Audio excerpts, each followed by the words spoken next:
If you are a projector in the human design system, then you might already know that you are here to guide other people. But maybe you are one of the many projectors who find yourself saying, well, that's all well and good, but how come nobody ever asked me for my guidance?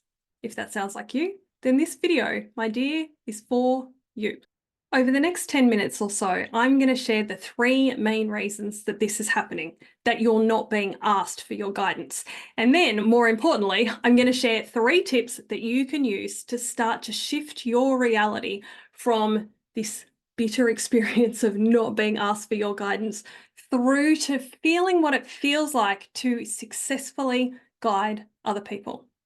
Oh, and before we dive in case we haven't met before, hi, I'm Carolyn Southwell. I'm a projector. I'm 10 years into my human design experiment, and I know so well the pain of being ignored and not being asked for guidance. And now, years later, after successfully transforming this pattern, I know what it feels like to successfully guide others, and I want you to be able to experience that joy as well.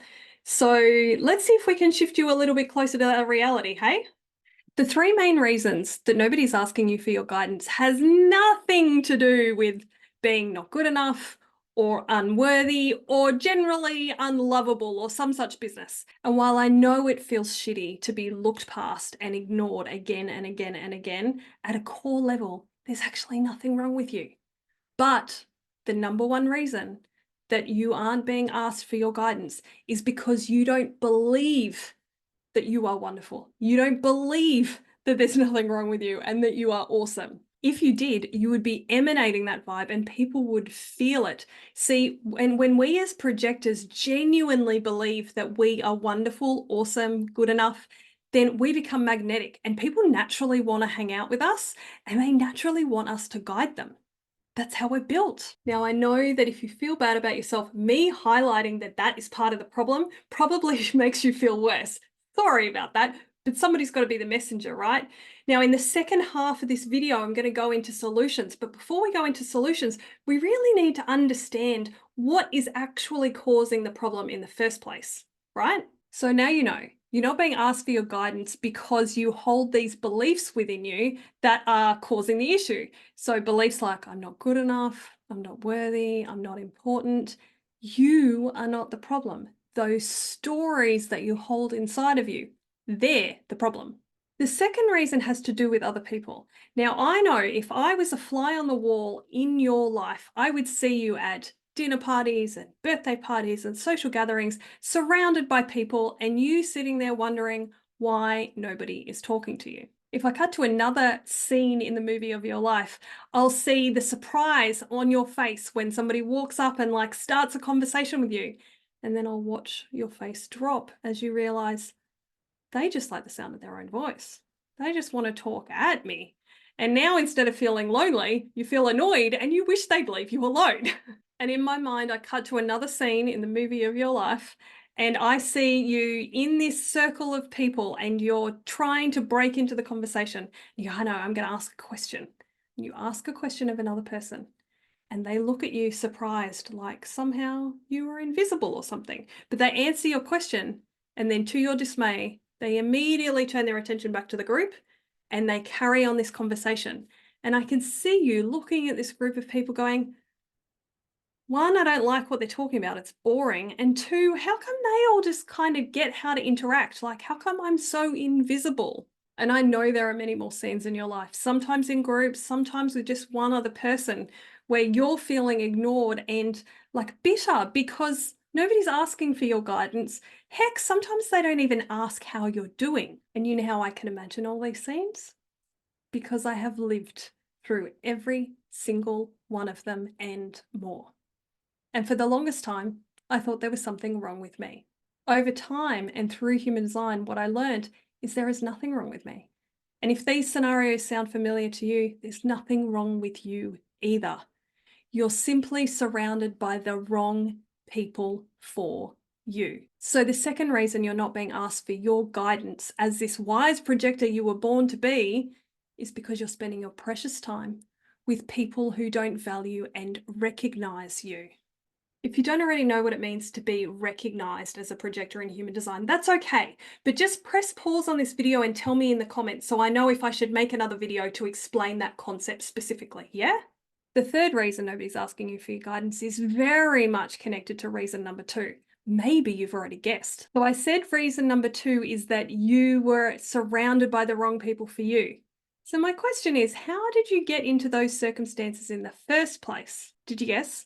Are you ready? You didn't receive a true invitation to be there.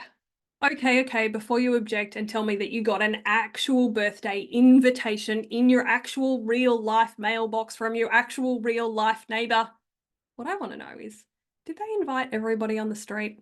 Or maybe you want to tell me that your mother called you to remind you about Sunday night's dinner.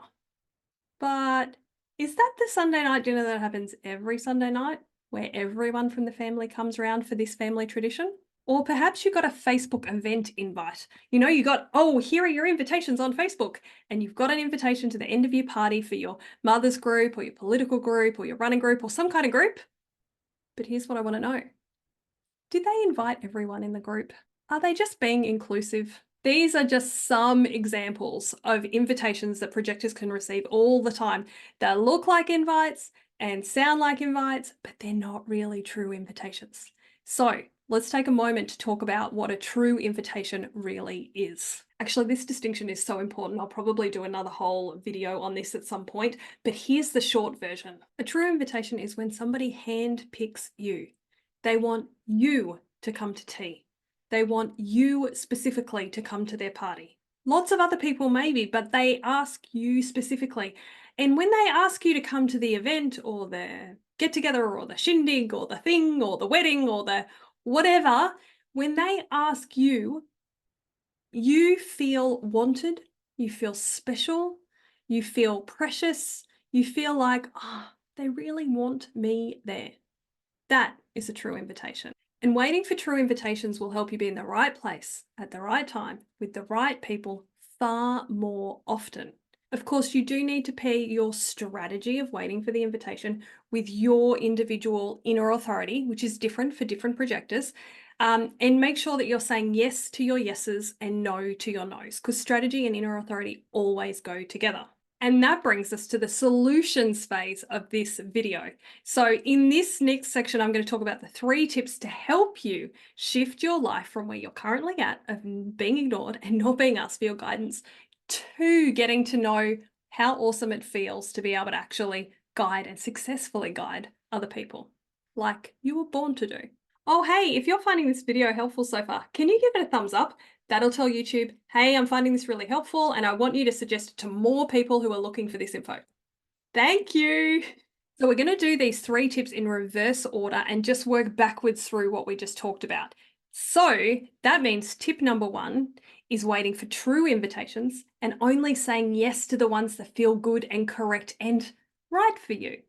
Now, some people can hear that tip and immediately go and start doing it. Depends a little bit on your configuration of your chart. And if you're one of those lucky people, hooray! Excellent! You can start applying it as soon as you finish watching this video, right? But if you're like me and the vast majority of people, probably the moment that I suggested following your strategy and inner authority to this degree, some part of your body or mind probably had a hissy fit. And the reason that that may have happened for you is very simple, and it's not talked about anywhere near enough in human design circles, in my opinion, is that following your strategy and inner authority for some reason does not feel safe. Because here's what I know after 10 years of seeing so many charts and hearing so many stories. If you felt safe to follow your inbuilt strategy and inner authority for your human design, you, my dear, would be doing it already. And you wouldn't need any of these videos because you'd be off rocking at life already. So to start to resolve this rather large issue of getting ignored and not being asked for your wisdom or your guidance, and I know this totally sucks because remember, I've lived through all of it, your mission, if you choose to accept it, is to find and heal the parts of you that don't feel safe to live out the potential of what your human design chart shows. And how do you do this? Oh, I'm so glad you asked. I use tapping. I like it a lot. And a lot of my clients and students really enjoy it as well and find it works really well for them. If you want to learn about how to do trauma-informed tapping, I'll put a link in the video description down here so you can check out what that's about. And there are lots of healing modalities on the planet available today. So find one that is safe and effective and gentle that you really like, and then just use it really regularly. Of course, these patterns are not going to change overnight, and anyone who tells you that they do is either lying to you or lying to themselves or both. That's not how the human nervous system works. It needs to change a little bit over time. So while you can't expect it to radically change overnight, you can expect it to radically change over time. And all it's going to take is to pick a healing modality and use it a little bit every day, like the way you brush your teeth, maybe, hopefully. Second tip. As you get better at following your strategy and inner authority, you're going to find that you're in the wrong place with the wrong people less often. Now, it's still going to happen from time to time. You're human. Doesn't mean you did it wrong. Doesn't mean you failed. It just means you're still learning. And that's okay. If you're still learning, you're still growing, and you're still heading in the right direction. So when you do find yourself hanging out with people, either one person or a group of people, and you discover, oh, I'm being ignored. They're not asking for my wisdom. They're not asking for my guidance. They're not even asking about me. Heck, I'm not even sure if they notice that I'm here. Then see how quickly and gently you can extricate yourself from that situation. How quickly can you just leave? Now, each situation is going to require something different. In some group situations, you might just be able to get up and walk out the door and maybe nobody will notice. You don't have to do any explaining. You just leave. And in other situations, you might need to come up with some kind of polite excuse. Here's one you can borrow if you find it helpful. Hi, wonderful person who invited me to this event. You know, I'm feeling pretty tired. I think I need to go home. I hope you have a great night. Bye. And sometimes you just won't be able to leave. And in those situations, I found that the most useful thing I could do is absorb myself in the task of watching other people. The more I could observe their behavior, their interactions with each other, their psychology, their physiology, then I knew that was all information I could use to better guide and serve humans who invited me down the track. And then once you're out of those situations, you can use the memory of how painful it was to get ignored as fuel to try and not repeat the pattern and not do it again.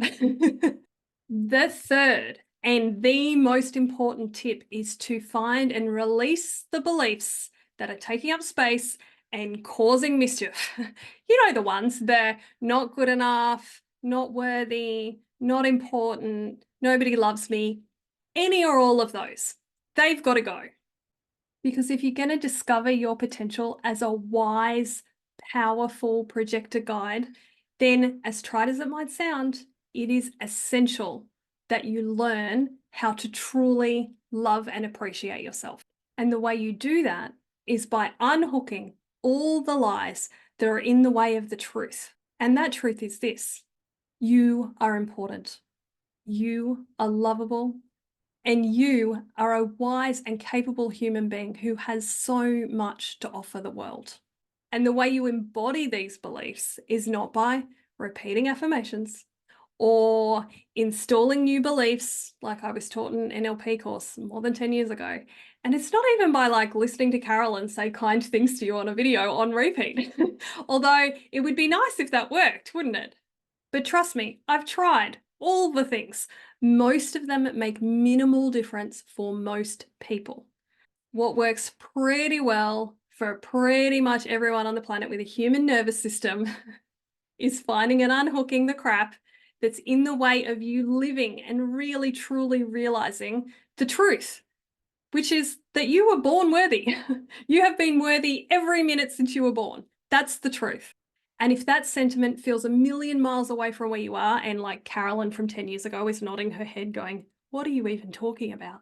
That's nowhere near my current life. From the place I stand now, my very strong and sincere suggestion is to find a deconditioning tool you really like and chip away at that muck one little bit at a time.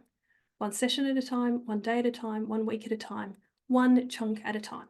It doesn't matter if it's a movement therapy practice, somatic practice, tapping, find a tool that works for you and just chip away at that junk until you reveal the gold that I'm talking about that has been there all along. And over time, you'll become the projector who guided the other person, who listened to every word you said. Thank you for listening to every word I just said. If you did, you must have found this helpful. So please share it with another projector that you know it could benefit today.